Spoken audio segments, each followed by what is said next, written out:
अगला सवाल प्रकाश कुलकर्णी का है।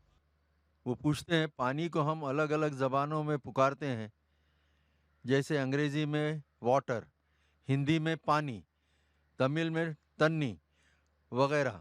तो पानी अलग अलग तो नहीं हो जाता, तो फिर गॉड को जीसस बोलो, अल्लाह बोलो या राम बोलो, तो वो अलग अलग कैसे हो जाएगा? वो तो एक ही होगा।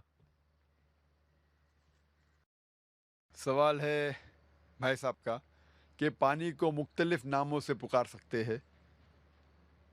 पानी कहो हिंदी में, या वाटर कहो इंग्लिश में, या तन्नी तमिल में, वो सेम है, कुछ फ़र्क पड़ता नहीं। इसी तरीके से भगवान को आप खुदा को गॉड कहो या जीसस कहो या अल्लाह कहो या राम कहो, एक ही है।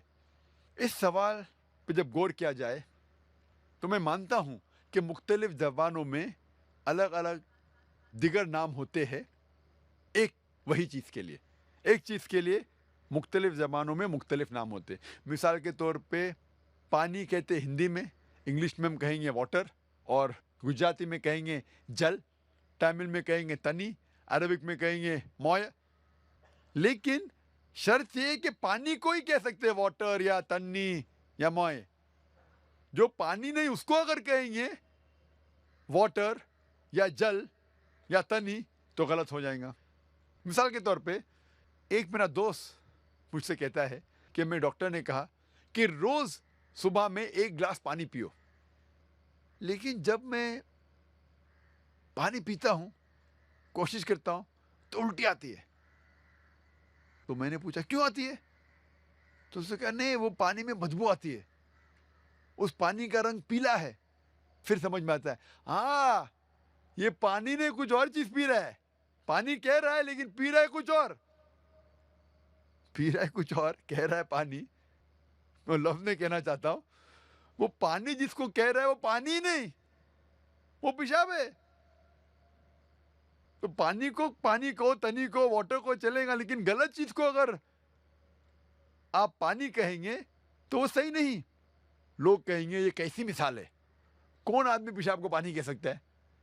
मैं जानता हूं कि आम कोई भी इंटेलिजेंट आदमी, जो भी आदमी को बुद्धि है, वो कभी भी गलत फहमी में पेशाब को पानी नहीं कहेगा। उसी तरीके से वेद में, कुरान में साफ तरीके से लिखा है कि ईश्वर की मूर्ति नहीं है, ईश्वर की प्रतिमा नहीं है, बुत परस्ती मत करो। फिर भी हम जानते हैं कि सैकड़ों, हजारों, करोड़ों लोग मूर्ति पूजा करते। इंटेलिजेंट है, डॉक्टर्स है, इंजीनियर है, फिर भी करते।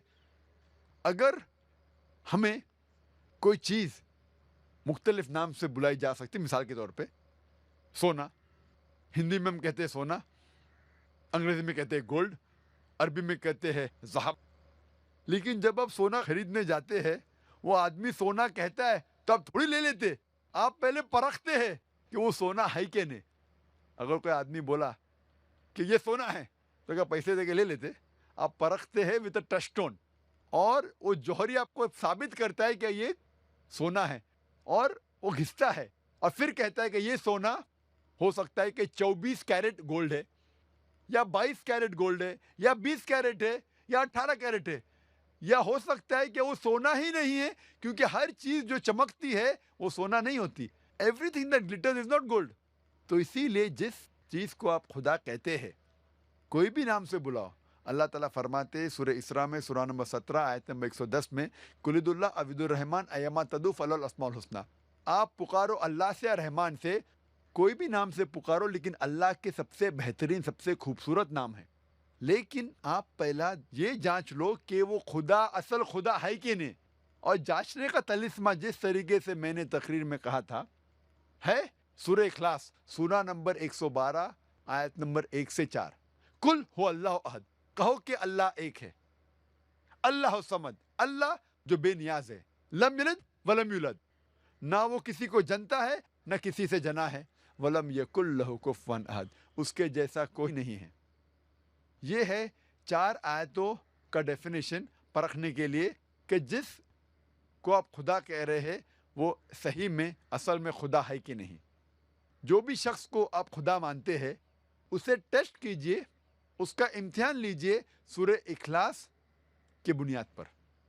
अगर जिसकी आप पूजा करते हैं वो सूरह इखलास के बताए हुए 4 आयतों के बुनियाद पे सफलता पाता है तो वो सही खुदा है, वरना गलत है। Hope that answers the question.